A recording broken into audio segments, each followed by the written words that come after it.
नमस्कार, मैं अंजना और आप देख रहे हैं भारत की खबर। आइए बढ़ते हैं आज की बड़ी खबर की ओर। नागपुर प्रभाग 3 के कांग्रेस के संभावित उम्मीदवार इतराम खान ने सशक्त समाज कार्य और महिलाओं व युवाओं को रोजगार देने, प्रभाग का सर्वांगीण विकास करने, सर्वधर्म की भावना से जनता की सभी समस्याओं को मुक्त कराने का संकल्प लिया।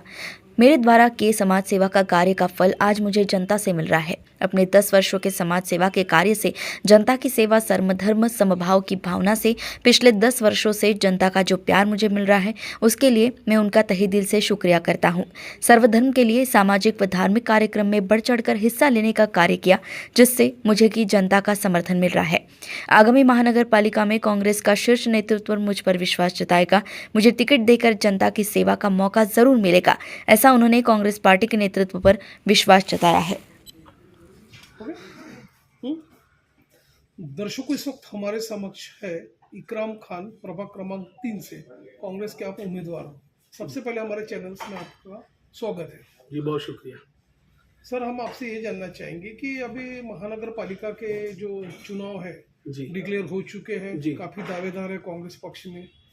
तो आप ये बताइए कि ये जो प्रभाग क्रमांक 3 में किस तरह की समस्याओं से ये जूझ रहा है प्रभाग क्रमांक 3, और किस तरह का आप विकास करना चाहोगे प्रभाग क्रमांक 3 में, उस बारे में आप बताइए।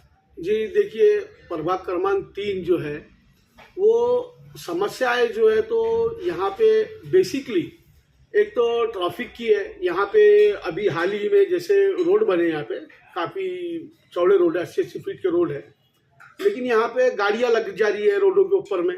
और जो पुराने, जो आज समझ लीजिए कि 15 साल पहले जिन रोडों का काम हुआ बस्तियों के अंदर में, वो रोड टूट के खराब हो गए।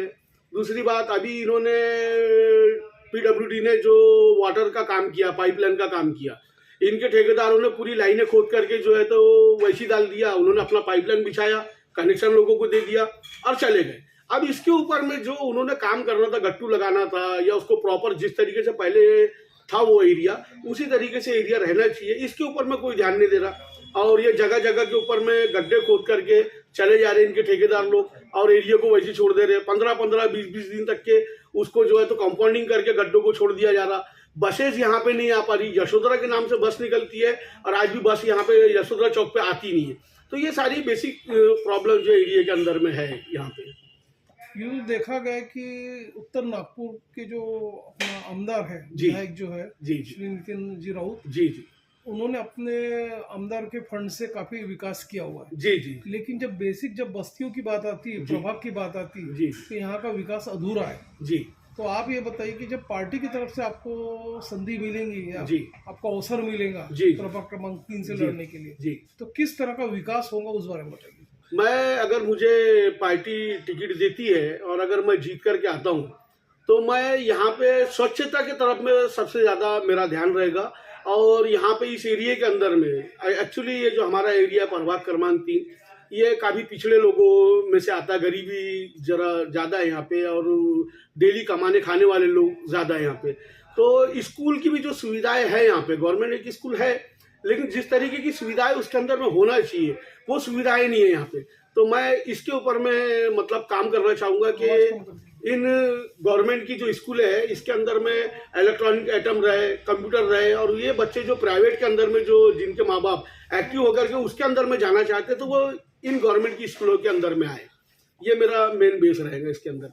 प्रभाग क्रमांक जो 3 है, उसमें बीच में हमारा एक मीडिया सर्वे हुआ था जी। उस मीडिया सर्वे में आपका नाम काफी चर्चित रहा है। जी, लोगों की जुबान पे आपका नाम है, और लोग ये चाहते हैं कि आपको एक अवसर दिया जाए कांग्रेस पक्ष की तरफ से प्रभाग क्रमांक 3 के लिए। जी जी, आप तो एक तो व्यवसायी है, और दूसरी बात जनसंपर्क भी आपका हमेशा लोगों से बना हुआ रहता है। जी, कई तरह के लोगों की समस्या आप वैसे ही छुड़ाते हैं। जी, तो आप ये बताइए, यदि आपको यहाँ का जन समर्थन मिलता है, जी, जी, जन आशीर्वाद आपकी पीठ पर है, आपके साथ है, जी, तो आपका यहाँ के जो नागरिक है, जी, इनके लिए आपका क्या एक वायदा होगा और क्या एक आपका मैसेज होगा? एक मैसेज तो ये रहेगा कि देखिए, आपकी दुआ से हमारे पास में कारोबार की कोई कमी नहीं है। अल्हम्दुलिल्लाह, हमारा होटल है, हमारे दीगर भी और भी काम है, जियो वगैरह के काम है, हमारे एल्युमिनियम का वगैरह का काम है, फैक्ट्री का। हमको एक्चुअली इलेक्शन जीत करके कुछ हमारे लिए कमाना नहीं है, ना उसमें से कोई परसेंटेज खाना है। बल्कि हाँ, एक बात हम ये वादा करेंगे कि प्रभाग क्रमांक 3 के सारे जितनी भी जनता यहाँ पे रहती है, कि हमसे हो सका तो अगर हमको प्रतिनिधि आप अगर हमको मानते और जिता करके लेकर के आते, तो मेरी ये एक सोच है कि यहाँ पे मैं अपनी मम्मी के नाम से एक डिलीवरी हॉस्पिटल यहाँ पे खोलने का हम लोगों का प्लान है, जिसके अंदर में हम खुद उसके अंदर में इन्वेस्ट करेंगे और यहाँ के लोगों को वो सुविधाएं देंगे जो कि मुहैया नहीं करा पा रहे हैं लोग। ये हमारा एक बेसिकली टारगेट है इसके अंदर में। जी हाँ, और वार्ड मेंबर बन करके या जीत करके हमारी इसी कोई लालच नहीं है कि हमको, कई लोगों का रहता है कि भाई एक पेमेंट ही चालू हो जाए वार्ड मेंबर बन के, लेकिन हमारा ऐसा नहीं है। हमारी जो सोच है, एक गरीबों के लिए हम क्या कर सकते हैं अच्छा बेहतरीन, इनको क्या दे सकते हैं। दूसरी बात, जो यहाँ का एक गरीबी तबका है जो आज 300 रुपये 400 रुपये में काम करने के लिए चले जाता है, तो एक मेरा उसके ऊपर में सबसे बड़ा फोकस रहेगा कि जितनी भी इंडस्ट्रियल है यहाँ पे, मेरे यहाँ का कोई भी गरीब आदमी 800 रुपये पर डे की रोजी के हिसाब से जगह से नहीं हलेगा। ये सबसे बड़ी एक मुहिम रहेगी मेरी। लेबर जाएगा काम करने के लिए, लेकिन उसकी रोजी 800 रुपये तय रहेंगी जब भी वो जाएगा। ये कंपनियों के अंदर में, मतलब ये एक मेरा खुला चैलेंज रहेगा कंपनी को कि 800 रुपये के अलावा मजदूर हलेगा नहीं हमारे यहाँ से। इसके ऊपर भी मैं बहुत इससे काम करूँगा। तो दर्शकों ये थे इकराम खान, जो कि आप प्रभाग क्रमांक 3 से कांग्रेस के संभावित उम्मीदवार हो, और आपने बताया किस तरह का आपका एक विज़न रहेगा और उस विज़न को लेकर लोगों के सुख दुख में आप हमेशा हाथ बटाते हो। एक समाज सेवी की आपकी इमेज है जी, तो आप उनके लिए बहुत कुछ करेंगे और आपने जो अपना सपना बताया है यहाँ पे, उसको भी पूर्ण करने के लिए आप तत्पर हो। और आपने अपना समय हमारे चैनल के लिए, उसके लिए आपका धन्यवाद। बहुत शुक्रिया। एक थोड़ा सा अब तक के लिए बस इतना ही, फिर मिलते हैं एक ऐसी ही बड़ी खबर के साथ। तब तक के लिए नमस्कार और देखते रहिए भारत की खबर।